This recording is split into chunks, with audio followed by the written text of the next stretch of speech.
دیکھی نا دعا ماں کی، سنو ایسی ماں نے دعا کی کہ ماں نے کہا کہ یعنی آپ کے درجوں کی بلندی کی ایسی دعا کی کہ اللہ نے آپ کے درجے بلند فرما دیے۔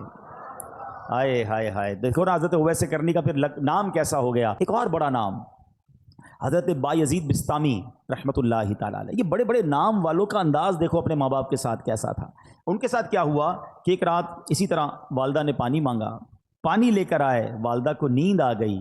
اچھا یہ بڑی ٹھنڈی رات تھی، سردیوں کی رات تھی، کہتے ہیں ماں کے سرانے پیالہ لے کر کھڑا ہو گیا، لیکن ہوا یہ کہ پانی جو ہے میرے ہاتھ پر جو گرا تھا وہ ہاتھ پر پانی جم گیا، یعنی اتنی ٹھنڈ تھی۔ ماں کی آنکھ کھلی، کہا اے بایزید کیوں کھڑے ہو؟ کہ ماں آپ کو پانی پیش کرنا تھا۔ جب پیالہ اپنے ہاتھ سے الگ کیا تھوڑی سی خال بھی اکھڑ گئی، تھوڑا سا خون بھی بہنے لگا کیونکہ پانی برف بن چکا تھا۔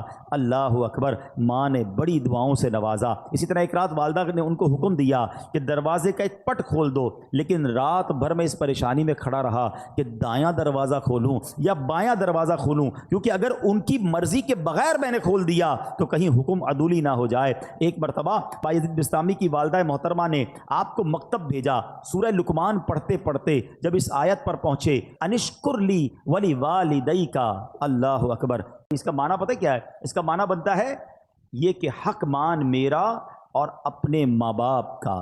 تو کہتے ہیں جب وہ آیت پڑھی تو استاد صاحب سے کہتے ہیں کہ میں ذرا والدہ سے ملنے جانا چاہتا ہوں، ڈیورنگ کلاس درجہ لگا ہوا ہے، آیت پڑھی، ترجمہ پڑھا کہ ماں کے پاس جانا ہے، درجہ چھوڑ کر ماں کے پاس آ گئے۔ اب ماں پوچھتی ہے کہ بیٹا کیوں آئے ہو؟ تو آپ کہتے ہیں کہ ماں میں نے آج قرآن پاک میں پڑھا ہے کہ ماں باپ کا حق پورا کرنا ہے، تو میری عرض یہ ہے کہ دو جگہوں پر میں خدمت نہیں کر سکتا، یا تو مجھے اللہ عز و جل سے ہمیشہ کے لیے مانگ لیجئے، اپنی خدمت میں رکھ لیں، یا اللہ کے حوالے کر دو تاکہ اس کی عبادت میں لگا رہوں۔ ماں نے فرمایا بیٹا میں تجھے اللہ عز و جل کی بارگاہ کے لیے آزاد کرتی ہوں، اپنا فرض بھی تجھے معاف کرتی ہوں، جا رب کی عبادت میں مصروف ہو جا۔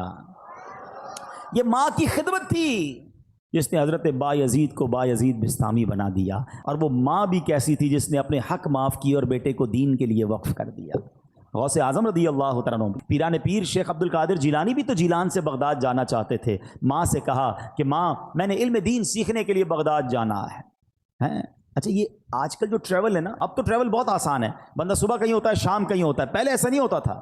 پہلے ٹریول بڑا مشکل، بیچ میں بڑا جناب ڈاکو آتے تھے، گھاٹیاں آتی تھیں، بلکہ آپ زیادہ دور نہ جائیں۔